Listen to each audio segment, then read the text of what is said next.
Hello friends, welcome to my dean channel. நம்ம சேனலை subscriber பண்ணாதவங்க பண்ணிக்கோங்க. கூடவே பக்கத்தில் இருக்கிற பெல் ஐக்கானையும் கிளிக் பண்ணினீங்கன்னா நம்மளோட எல்லா அப்டேட்ஸும் உங்களுக்கு உடனுக்குடன் வரும். ஸோ வாங்க வீடியோக்குள்ள போகலாம்.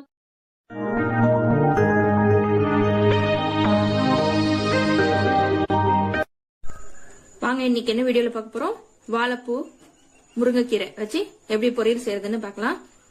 அதுக்கு முதல்ல அடுப்பை பற்ற வச்சுக்கலாம். ஒரு வாணலி வச்சிருக்கேன். இந்த வாழைப்பூவை நான் கட் பண்ணி மோர் தண்ணியில போட்டுக்கலாம், இல்லைன்னா அரிசி கழுவுன தண்ணியில கூட போட்டுக்கலாம். நான் அரிசி கழுவுன தண்ணியில தான் போட்டிருக்கேன்.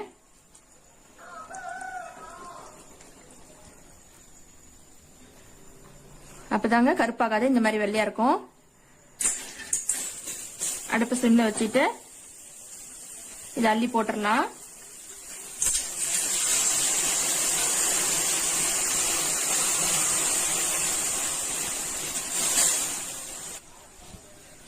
அவ்வளவுதாங்க. இப்ப இது மீதி இருக்குது, ஒன்றும் பிரச்சனை இல்லை. இந்த கீரைய நான் ஒரு கைப்பிடி அளவு தான் கீரை எடுத்து வச்சிருக்கேன், முருங்கைக்கீரை. இதையும் அந்த தண்ணியிலே சேர்த்துக்கலாம்.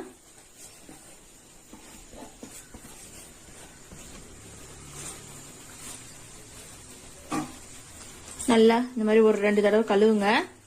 அதிலே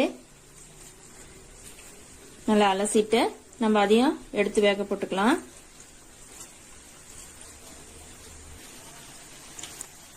இப்ப நம்ம அதிலே வேக போட்டுக்கலாங்க.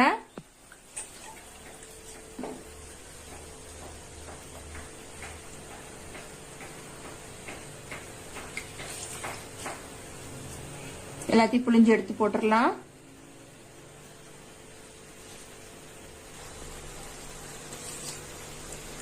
கால் ஸ்பூன் உப்பு சேர்த்திக்கோங்க.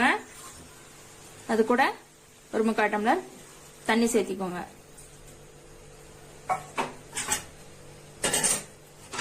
இது ஒரு தட்டு போட்டு மூடி வச்சுருங்க.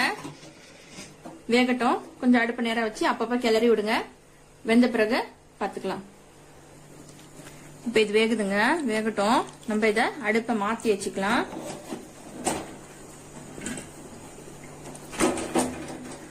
நான் ஏற்கனவே வடை சுட்டிருந்தேன். அந்த வடை மீதி எண்ணெய் எடுத்து வச்சுட்டு அந்த எண்ணெயிலே நான் தாளிக்க போறேன்.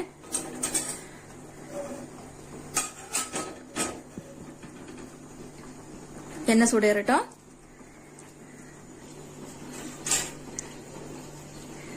எண்ணெய் சூடேறிடுச்சு. நான் 1 டேபிள் ஸ்பூன் கடுகு உளுத்தம் பருப்பு போட்டுக்கிறேன்.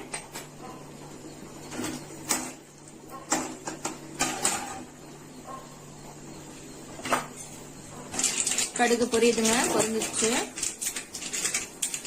1/4 டீஸ்பூன் சீரகம்,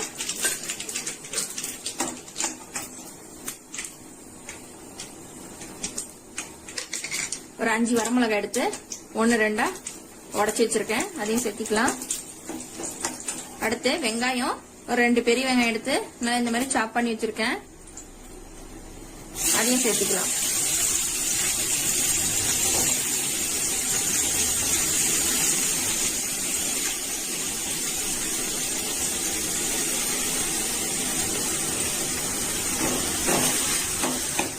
வதங்கட்டுங்க.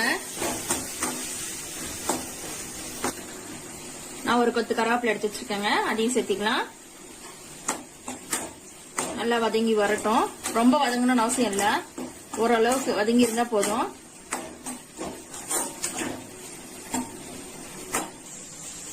பாருங்க, இந்த அளவுக்கு வதங்கி இருந்தா போதும். இப்ப நம்ம வாழைப்பூ வெந்துருச்சான்னு பார்க்கலாம்.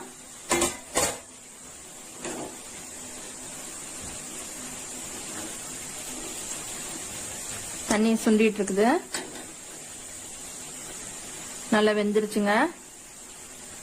கீரையும் அது கூட நம்ம சேர்த்தி போட்டதுனால நல்லா வெந்துருச்சு. பாருங்க, கலர் மாறல, கருப்பு ஆகல.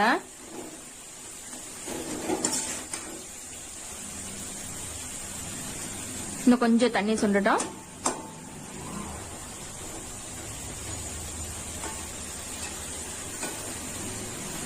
அவ்வளவுதாங்க, ஓரளவுக்கு தண்ணி சுண்டுனா போதும். இப்ப நம்ம அடுப்பு ஆஃப் பண்ணிடலாம். இதை எடுத்து இந்த வெங்காயத்து கூட நம்ம சேர்த்திக்கலாம். தண்ணியோட இருந்தாலும் பரவாயில்ல, பருப்பு போடுறோம்ல, பருப்பு போடும் போது அந்த தண்ணி எல்லாம் இழுத்துக்கும்.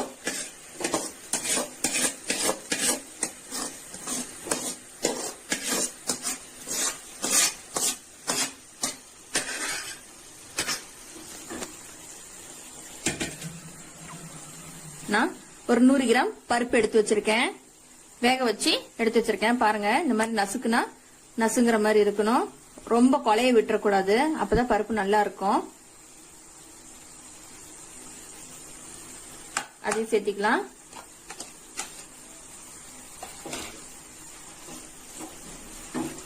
நல்லா கலந்து விடுங்க.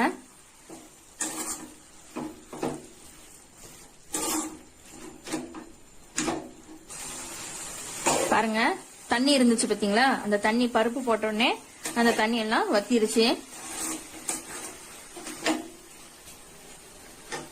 நான் ஒரு 1/2 மூடி தேங்காய் எடுத்து துருவி வச்சிருக்கேன், அதையும் சேர்த்திக்கலாம்.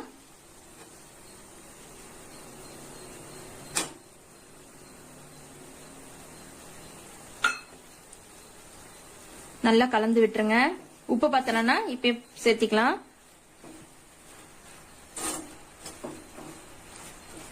இது உப்பு எனக்கு கரெக்டா இருக்குது, நீங்க வேணும்னா போட்டுக்கோங்க. இந்த வாழைப்பூ முருங்கைக்கீரையும் சேர்த்து பொரியல் பண்ணும் போது நம்மளுக்கு உடம்புக்கு முருங்கைக்கீரையில இரும்பு சத்து இருக்குது. வாழைப்பூ வயிற்றுல இருக்கிற புண்ணெல்லாம் ஆத்தும், அதுக்கு ரொம்ப ரொம்ப நல்லது, முக்கியமா பெண் குழந்தைங்களுக்கு நல்லது. அவ்வளவுதாங்க. இப்ப ஒரு பவுல்ல சர்வ் பண்ணிட்டு பார்க்கலாம். அவ்வளவுதாங்க, நம்மளுடைய வாழைப்பூ முருங்கைக்கீரை பொரியல் ரெடி ஆயிடுச்சு. இதே மாதிரி நீங்களும் செஞ்சு ட்ரை பண்ணி பாருங்க. இந்த வீடியோ உங்களுக்கு பிடிச்சிருந்தா லைக் பண்ணுங்க, ஷேர் பண்ணுங்க, கமெண்ட் பண்ணுங்க. மறக்காம நம்ம டீன் சேனலை சப்ஸ்கிரைப் பண்ணுங்க. தேங்க்யூ.